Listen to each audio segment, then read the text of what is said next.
Hello, in the last lecture, we did the setup of ROS environment and also created a ROS workspace.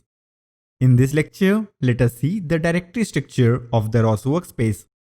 If you look at any typical ROS workspace, you will find the three folders src, devel and build, which are also called the source space, development space and build space. Out of these three folders, the devel and the build folders are created automatically, but we need to create the src folder manually. In this src folder, we keep all the source codes that we are going to write or download from GitHub. The aim of writing codes inside the src folder is that we ultimately want either an executable or a library.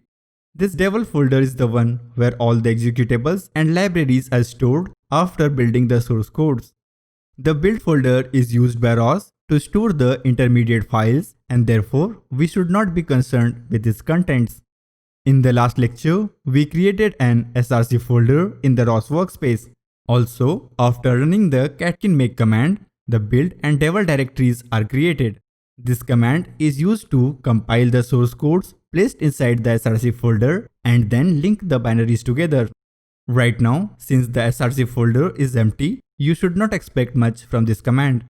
Before we end this lecture, I want you to look inside the devel folder. Here again, we have a setup.bash file.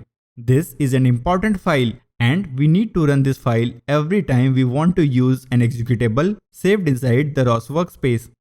Here also, we can write a line in the .bashrc file just like we did previously. But I would not recommend this to a beginner because then you'll not be able to differentiate when to run this file and when not to. This finishes the lecture.